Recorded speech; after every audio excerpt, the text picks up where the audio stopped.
अस्सलाम वालेकुम जी। मेरा नाम डॉक्टर ज़फ़रुल्लाह ख़ान है। I am associate professor of dermatology. और आज हमारा जो टॉपिक ऑफ डिस्कशन है वो बड़ा हॉट फेवरेट टॉपिक है बहुत सारे लोगों का, and that is anti ageing. अब एंटी एजिंग ट्रीटमेंट से पहले मैं थोड़ा सा क्लियर करना चाहूँगा कि एजिंग है क्या चीज़, क्योंकि जो एजिंग का कॉन्सेप्ट है ना वो हमारे माशरे में बहुत मुख्तलिफ और डाइवर्स है। बहुत सारे लोग इसको डिफरेंट जो है ना वो अपनी अंडरस्टैंडिंग के मुताबिक इसको जो है वो टेकअप कर रहे होते हैं। देखें, एजिंग का मतलब है कि जो चेंजेस हमारी बॉडी के अंदर आ रही हैं, जिसमें ऑब्वियसली हमारी स्किन भी शामिल है, हमारे बाल भी शामिल हैं और हमारी इंटरनल ऑर्गन्स भी शामिल हैं। तो एज के साथ साथ जो ये चेंजेस आती हैं इसको हम एजिंग का नाम देते हैं। और एजिंग कोई बीमारी नहीं है, ये एक नॉर्मल फिनोमिनन है। अल्लाह ताला ने एक सिस्टम जिस तरह से बनाया हुआ है इंसानों का कि हम पैदा होते हैं, बड़े होते हैं, फिर उसके बाद आहिस्ता आहिस्ता एजिंग शुरू हो जाती है, and then that ultimately ends up when the life ends.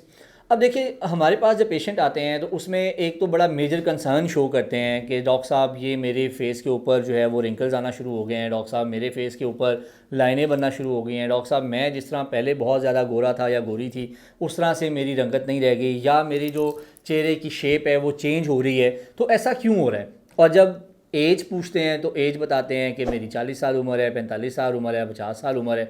तो देखें, इस एज में ये सारी चेंजेस आना ये लाज़िम व मलज़ूम है। अच्छा, अब दूसरी बात ये है कि ये सारी जो तब्दीलियाँ हैं वो अब जब पेशेंट हमारे पास आते हैं ना तो वो कंपेयर करते हैं। वो कंपेयर किस तरह से करते हैं? मेरे बहुत सारे पेशेंट कहते हैं डॉक्टर साहब मेरी 37 साल उम्र है और मेरे फ़लाँ जानने वाले हैं उनकी 45 साल उम्र है, उनके चेहरे के ऊपर तो ये सारी चेंजेस नहीं आई हुई जो मेरे चेहरे के ऊपर आना शुरू हो गई हैं।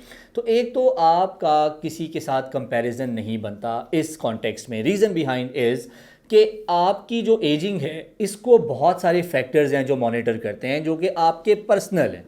आप कितना सोते हैं, आपकी नींद का पैटर्न कैसा है, आपकी खुराक कैसी है, आपकी लाइफ में स्ट्रेस का क्या लेवल है, आपकी क्या रूटीन है, आप कितनी फ़िज़िकल एक्टिविटी कर रहे हैं, आपकी खाने की पीने की क्या रूटीन है, आप कित जो आपका पोर्शन है खाने का वो आप किस तरह से लेके चल रहे हैं। तो सेम एज में we can have different appearance because of all these things. तो इसलिए अगर आपकी ये सारी चीज़ें किसी दूसरे के साथ मैच नहीं कर रही तो जाहिर सी बात है आप अपने आप को उससे कंपेयर नहीं कर सकते। एंड अबव ऑल हम सबको पता है कि अल्लाह ताला ने हर एक इंसान को एक यूनिक तरीके से बनाया हुआ है। तो एक बंदे की जो स्किन है, एक जो हमारा स्किन का पैटर्न है वो किसी दूसरे के साथ एग्जैक्टली मैच नहीं करता। तो ये सच है कि कुछ लोगों में एजिंग का जो पैटर्न है वो बहुत स्पीडी होता है एज़ कम्पेयर टू किसी ऐसे बंदे के साथ। अगर आप कंपेयर करते हैं कि उनके जीन्स ही अल्लाह ताला ने ऐसे बना दिए हैं कि उनका एजिंग का जो पैटर्न है वो काफ़ी स्लो है। अब मसला ये है कि अब अगर एजिंग हो गई है तो अब हम इसको डील कैसे करें?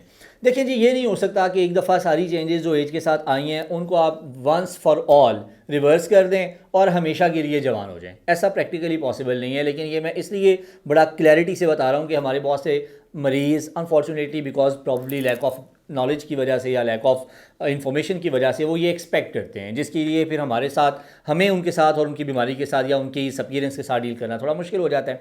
मोर ओवर हम इसको कैमोफ्लाज कर सकते हैं, हम कैमोफ्लाज करते हैं, हम चीज़ों को थोड़ा बेहतर कर सकते हैं। लेकिन ये नहीं हो सकता कि 50 साल की उम्र में हम आपको वो अपीयरेंस दे दें जो आपकी 25 साल की उम्र में थी। ये एक्सपेक्ट करना मैं समझता हूँ it is just like living in a fools world. और फिर हम इसके लिए क्या क्या ऑप्शंस हैं हमारे पास, हम क्या क्या ऑफ़र करते हैं। देखें जी, जहाँ पे वॉल्यूम लॉस होता है जिसकी वजह से स्किन ढलक जाती है, जिसकी वजह से हमारे ये जो रिंकल्स हैं वो बहुत ज़्यादा डीप हो जाते हैं, हमारी आइज़ के अराउंड रिंकल्स आना शुरू हो जाते हैं, आंखों के नीचे हमें हल्के पड़ना शुरू हो जाते हैं, डेफिनेटली साथ में बाल ग्रे होना शुरू हो जाते हैं, बाल गिरना शुरू हो जाते हैं। तो इन सब चीज़ों को हम कैसे डील करते हैं? We have certain anti ageing treatment options, जिसमें हमारे पास मशीन्स भी अवेलेबल हैं, जिसमें एनर्जी बेस्ड डिवाइसेज हैं, डिफरेंट टाइप्स के लेज़र हैं जो कि इन चीज़ों को थोड़ा सा बेहतर करते हैं, स्किन के अंदर कोलेजन की प्रोडक्शन को इन्हांस करते हैं।